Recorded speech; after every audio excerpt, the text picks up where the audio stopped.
नमस्ते दोस्तों, स्वागत है आपके अपने चहेते चैनल ड्रामा गुरु पर। अगर आपने कल का एपिसोड 185 देखा है तो आप जानते होंगे कि कहानी एक ऐसे मोड़ पर खड़ी है जहां से वापसी का कोई रास्ता नहीं है। पूजा के बैग से निकली उस बंदूक ने पूरे घर की नींव हिला दी है। पोल्टू दादा जो हमेशा डरपोक रहे हैं अब मौत के साए में जी रहे हैं। अर्जुन और आहना का प्यार अब शक की आग में झुलस रहा है। क्या आज का एपिसोड इस शो का सबसे बड़ा टर्निंग पॉइंट साबित होगा? क्या पूजा का मुखौटा सबके सामने उतर जाएगा? इन सभी सवालों के जवाब हम इस विस्तृत प्रेडिक्टेड स्क्रिप्ट और रिव्यू में देंगे। कहानी की शुरुआत एपिसोड 140 के उस पहले दृश्य से होती है जहां सुबह की पहली किरण इस बड़े घर की खिड़कियों से अंदर आ रही है, लेकिन घर का माहौल किसी मातम से कम नहीं है। पोल्टू दादा अपने कमरे में अकेले बैठे कांप रहे हैं। उनके सामने वही काला बैग रखा है जिसे उन्होंने कल रात चेक किया था। उनके दिमाग में रह रहकर वही दृश्य घूम रहा है जब पूजा ने उन्हें रंगे हाथों पकड़ लिया था।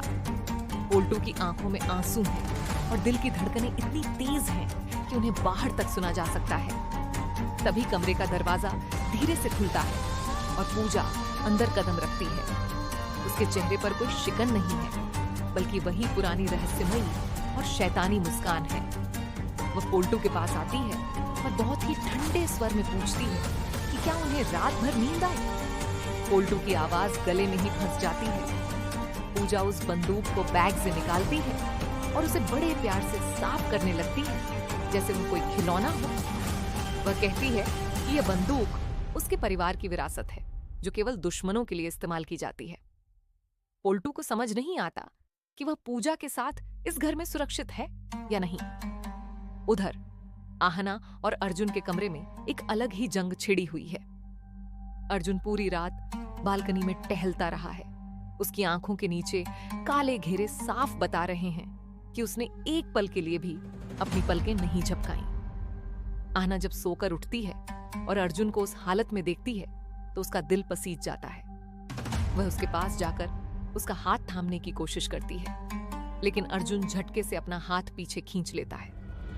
वह कहता है कि उसे आहना और उसके बॉस के बीच की नजदीकियां अब बर्दाश्त नहीं हो रही हैं। आहना उसे समझाने की कोशिश करती है कि वह सिर्फ अपना काम कर रही है और फैक्ट्री को बचाने के लिए उसे अपने बॉस का साथ देना ही होगा। लेकिन अर्जुन के मन में शक का जो बीज बोया गया है वह अब एक वटवृक्ष बन चुका है। वह चिल्लाकर कहता है कि क्या काम करने के लिए रात बेरात बाहर रहना और फोन पर घंटों बातें करना जरूरी है। आहना की आंखों में स्वाभिमान की चमक है। वह कहती है कि अगर उसे अपनी पत्नी के चरित्र पर इतना ही शक है तो शायद इस रिश्ते का कोई आधार ही नहीं बचा। दोनों के बीच की यह कड़वाहट कमरे की हवा में साफ महसूस की जा सकती है। ब्रेकफास्ट की मेज पर पूरा परिवार इकट्ठा है, लेकिन किसी की थाली में खाना नहीं है। दुर्गा देवी जो इस घर की परंपराओं की रक्षक मानी जाती हैं, बहुत ही गुस्से में हैं। उनकी नजरें बार बार सीढ़ियों की तरफ जा रही हैं, जहां से पूजा के आने का इंतजार हो रहा है। वह दीदी से पूछती हैं कि क्या उन्होंने आज पूजा को देखा है। दीदी जो खुद डरी हुई है बताती है कि रात को उन्होंने पूजा के कमरे से अजीब आवाजें सुनी थीं। आहना भी वहां मौजूद है और वह दीदी की बात का समर्थन करती है, लेकिन वह अभी भी पूजा के खिलाफ कोई बड़ा सबूत न होने के कारण चुप रहना बेहतर समझती है। तभी पूजा सीढ़ियों से उतरती है। उसने एक बहुत ही महंगी रेशमी साड़ी पहनी है और उसके गहनों की चमक सबको चकाचौंध कर देती है। वह आकर दुर्गा देवी के पैर छूती है और बहुत ही विनम्रता से कहती है कि वह अपनी मां के लिए अष्टमंगला पूजा की तैयारी कर रही थी, इसलिए उसे आने में देर हो गई।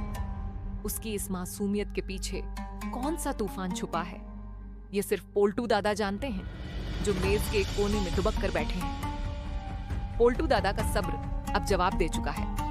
उन्हें लगता है कि अगर उन्होंने आज सच नहीं बोला तो शायद वह कल का सूरज नहीं देख पाएंगे।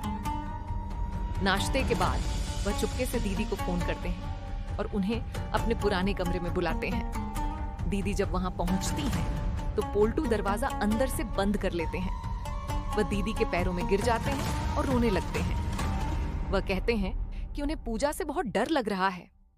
वह बताते हैं कि पूजा के पास एक अवैध हथियार है और वह उसे मारने की धमकी दे रही है। दीदी को पहले तो यकीन नहीं होता, उन्हें लगता है कि शायद पोल्टू को कोई वहम हो गया है। लेकिन जब पोल्टू उन्हें पूजा के मायके की सच्चाई के बारे में बताते हैं कि वह सब एक दिखावा था, तो दीदी के भी पैरों तले जमीन खिसक जाती है।